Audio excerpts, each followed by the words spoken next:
В этой серии я покажу классический день качка. Сдам анализы, поставлю укол и потренирую грудь после травмы плеча. Всем привет, меня зовут Никита Покрышкин. Эта серия видео посвящена тренировкам, а значит нужна небольшая справка. Я четырехкратный чемпион Калининграда по бодибилдингу, чемпион России, абсолютный чемпион Литвы и чемпион NPC турнира в Техасе. Окончил БФУ имени Канта по направлению физическая культура и спорт и помогая людям прогрессировать как внешне, так и внутренне вот уже более 13 лет. Я жил в США, где осуществил свою цель выйти на Олимпии в Вегасе, после чего окончательно понял, что моя генетика не даст мне стать крутым профессионалом и решил повесить плавки на гвоздь. Сам тренируюсь уже более 17 лет и за это время обменивался опытом со спортсменами из многих стран и даже тренировал профессиональных спортсменов. Помимо всего я выиграл чемпионат Калининграда по жиму лежа, собственно мои максимальные силовые: жим лежа 180, присед 220 и становая 250 килограммов при собственном весе 87 килограммов. После армии я почти вернул форму на кето, которую держу и сейчас, пропагандируя здоровый спорт без фармакологии. В настоящее время мы с семьей живем в Аргентине и много путешествуем, о чем также делаем ролики на этом канале. Какую цель в тренировках я поставлю себе теперь и как мы ее будем достигать, это и будет в этих видео, где каждый сможет подчеркнуть для себя что-то полезное. Итак, погнали!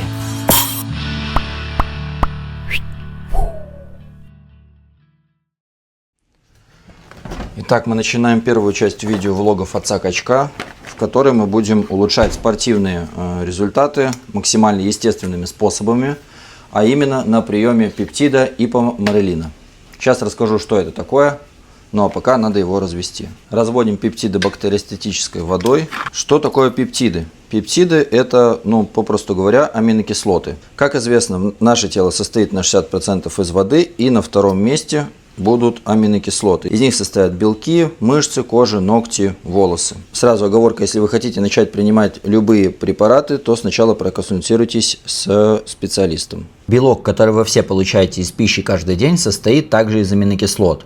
Но белок – это строительный материал организма. А пептиды состоят из более коротких цепочек аминокислот и выполняют сигнальные функции между клетками, но сами ничего не строят. В отличие от белков, обычно в ЖКТ они разрушаются. Поэтому, например, протеиновые коктейли люди могут просто пить, а пептиды вводятся подкожно или внутримышечно. Так вот, пептиды – это просто цепочка аминокислот. Протеин, белок – это 50 и больше аминокислот в составе, а здесь до 50 аминокислот должно быть, тогда это будет пептид. Они используются для разных целей. Конкретно этот стимулирует выработку собственного гормона роста и инсулиноподобного фактора роста, что впоследствии влияет на рост мышечной массы.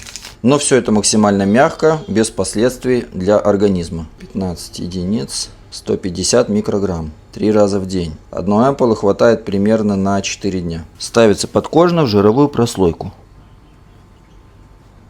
Если нам удастся добиться существенных результатов на пептидов, то есть в натурашку без использования гормонов, стероидов, запрещенных препаратов, то есть только БАДы, витамины, спортивное питание, но и пептиды, то, возможно, даже мы подготовимся на какие-то соревнования, опять же, в натурашку.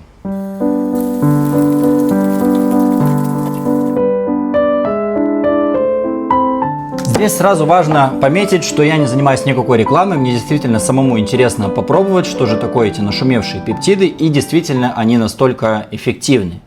Итак, как я уже сказал, пептиды – это всего лишь сигнальные молекулы из аминокислот, которые управляют в нашем организме метаболизмом, ростом, иммунитетом и многими другими важными процессами. Сейчас их помимо спорта используют также при лечении онкологии и даже беременные. Есть специальные пептиды, которые улучшают родовую деятельность и могут снизить боль во время родов. Но важно, что всем подряд просто так их применять нельзя, потому что есть исследования, в которых говорится, что они могут оказывать негативное влияние на организм при неправильном подборе дозировки, поэтому здесь важно проконсультироваться со специалистом. Из более известных многие слышали меланотан для загара и для либидо, также есть ТБ-500 для заживления тканей, но наш ипоморелин воздействует на выработку гормона роста. Но важно понимать, что пептиды это не сами гормоны, то есть вы себе не вводите гормоны извне, которые подавляют выработку собственных гормонов, а это всего лишь аминокислоты, которые воздействуют на определенные рецепторы, которые впоследствии стимулируют выработку собственного гормона, поэтому они не имеют побочных побочки и считаются чистыми для организма. Например, ипоморелин с помощью определенных аминокислот стимулирует грелиновые рецепторы в гипоталамусе,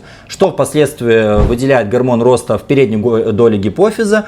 Впоследствии он уходит в кровь, потом в печень, и там стимулирует выработку инсулиноподобного фактора роста, который уже запускает анаболические процессы в организме. Но в отличие от других подобных пептидов, он не влияет на кортизол и пролактин. Какие я жду для себя результаты? Ну, для меня будет круто, если я сдвинусь как-то по форме, которая у меня стоит уже последние 2-3 года. И самое важное, заживлю свое плечо, которое болит уже тоже периодически последние 2 года. Но для этого надо было заказывать ТБ-500 пептид, но тогда я еще, в принципе, в них не разбирался, поэтому заказал, что заказал.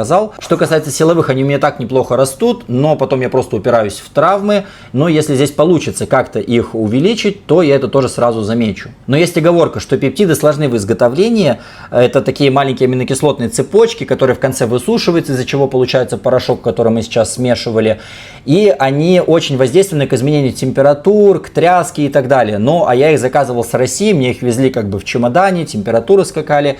То есть, вероятнее всего, может быть, мои пептиды уже вообще и не действенные. В этом мы и разберемся, потому что, сочетая с определенными БАДами, ипоморелин может также стимулировать выработку собственного тестостерона. И вот с этим у меня проблема. Последние лет 5 я сдаю тестостерон так или иначе иногда, и он у меня постоянно на самой нижней границе. Кстати, это вот мотивация для тех, у кого проблемы, например, с тестостероном, людей, которые меня смотрят, что я также страдаю от тех же проблем. У меня низкий тестостерон, то есть при референсах от 5 до 25 он у меня по самой нижней границе около 5. Кстати, жить постоянно с низким тестостероном нельзя. Это опасно для здоровья, так же, как и с очень высоким. И я для чистоты эксперимента также отправился накануне здесь, в Аргентине, сдавать свой тестостерон в очередной раз.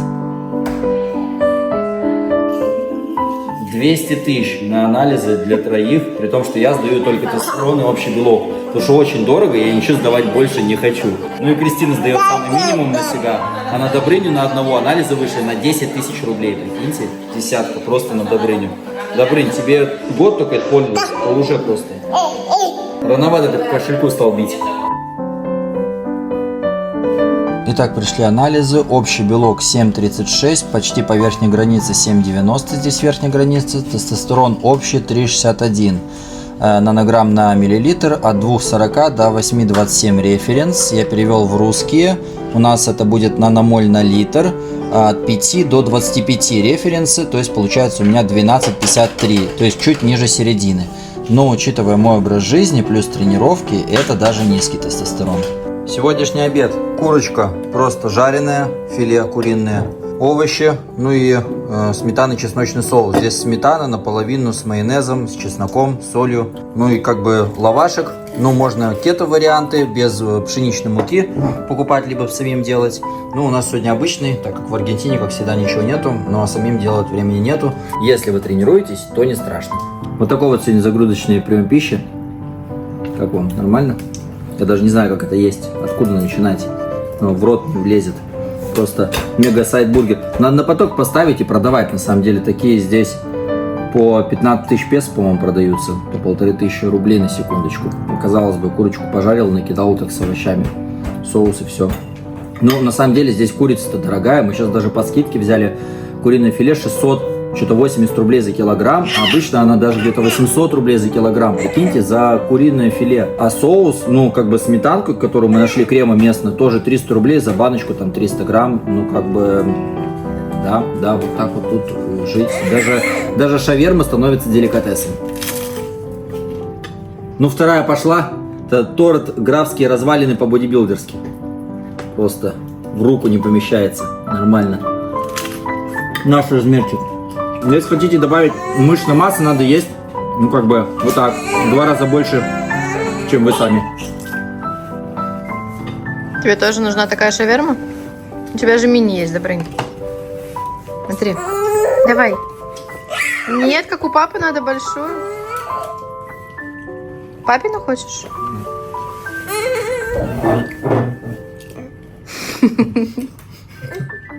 Добрынь, у тебя маленькая есть. Она такая же маленькая, только не жареная. Моя?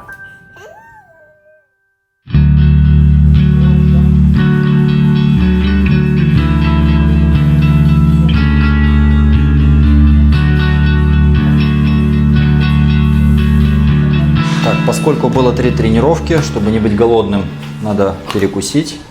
В России это был творог, но здесь творога нету, вернее русские делают, но ценник дорогой, плюс неудобно возить, поэтому вот такой вот йогурт в голубой банке, без сахара, полезный, хороший состав, даже какими-то витаминами обогащен.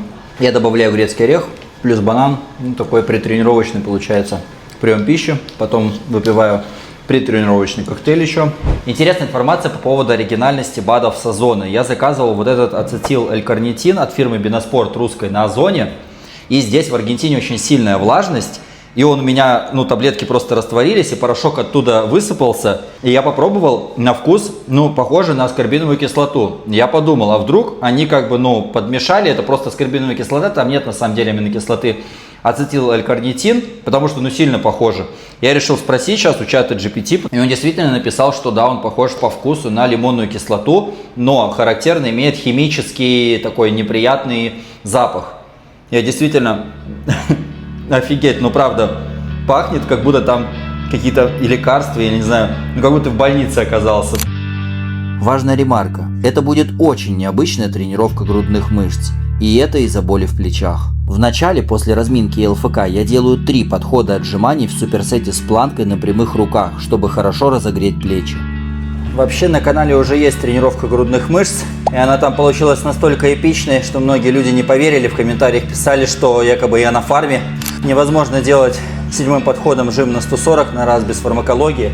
Вот так у меня получилось восстановиться после армии на кето без углеводов. И поэтому в том числе я решил снимать блог, что понял и сам даже не верил до этого, что можно добиваться таких результатов без фармакологии, еще и на кето без углеводов. Собственно, это была первой причиной завести блог, чтобы делиться этим и помогать другим людям, таким же неверующим. Собственно, так как показано в том ролике, я тренировался примерно год, может быть 2, действительно в тяжелом таком стиле. В итоге у меня заболели плечи, хотя в моменте не было никакой травмы, резкой боли, просто спустя время началась боль тянущая. И в результате, когда я приехал уже сюда, в Аргентину, я первое время даже не мог делать какие-то упражнения на грудные мышцы, на плечи. Потом, естественно, глюкозамин с хондроитином, ЛФК, все это дело я восстановил. Как мне кажется, восстановил настолько, насколько мог, потому что все равно иногда болевые ощущения есть. Но теперь у меня тренировка грудных мышц, что называется, от лукавого. И сейчас я проделаю вот первое упражнение, которое, собственно, уже входит в саму тренировку. Некоторых они высадят уже сильно. Но все самое интересное начнется после этого. Следующее упражнение для мышц пресса я делаю в начале, так как у меня идет такой ЛФК на плечи. А здесь тренируется также манжеты плеча, тоже статика для плечевого сустава, поэтому я это перенес сначала. После отжимания планки здесь нехило горят плечи, но потом сразу делаю упражнение для мышц нижней части прямой мышцы живота.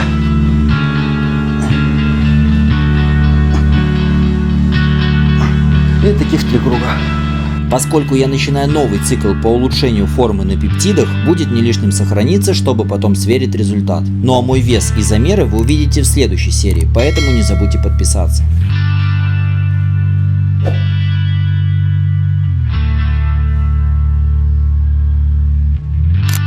Первое упражнение для грудных мышц, сведение в тренажере. Да, уже, наверное, многие скажут, это необычно. Начинать именно со сведений, с такого растягивающего упражнения, нежели жимового. Но это все также для того, чтобы не болели плечи. Как можно сильнее их размять и прогреть перед основными упражнениями. Первый подход на 96, 103 и 110. И потом по настроению. По всей видимости, сегодня хороший день, потому что делаем 117 четвертым подходом.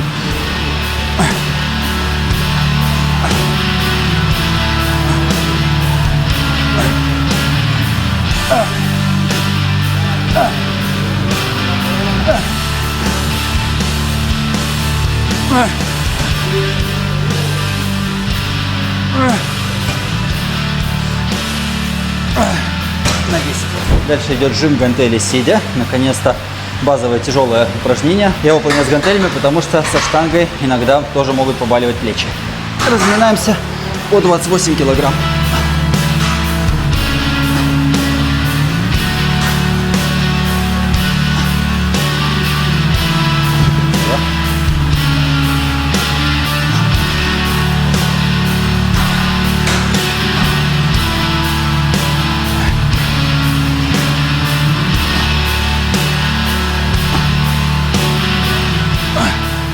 Вот и зал прошли.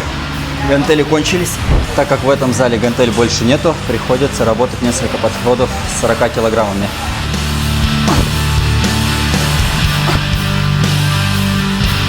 И третий подход на 40 килограммов.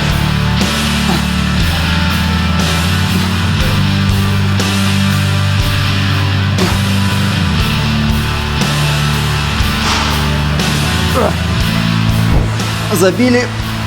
Теперь растянем.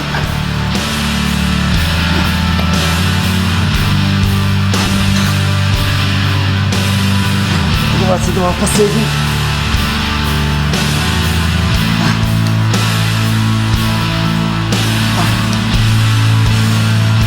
Обычно, когда болят плечи, на этом тренировка уже может закончиться.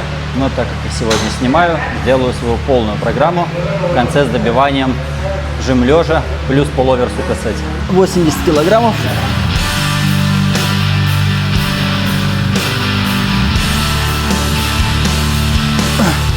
Берем самую большую гантель, 40 килограмм.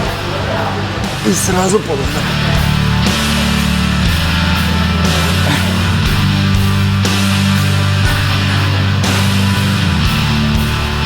Второй подход, 90 килограммов.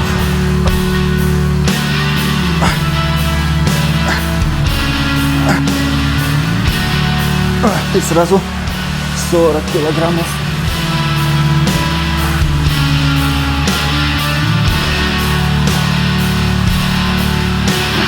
Как говорил мастер Голубочкин, Кто не жмет 100 килограмм лежа, тот пидор, блядь. Качайтесь. на самом деле не ведитесь на это. Я тренирую людей в залах больше 13 лет по всему миру. И поверьте, сотку могут выжить маленькое количество людей.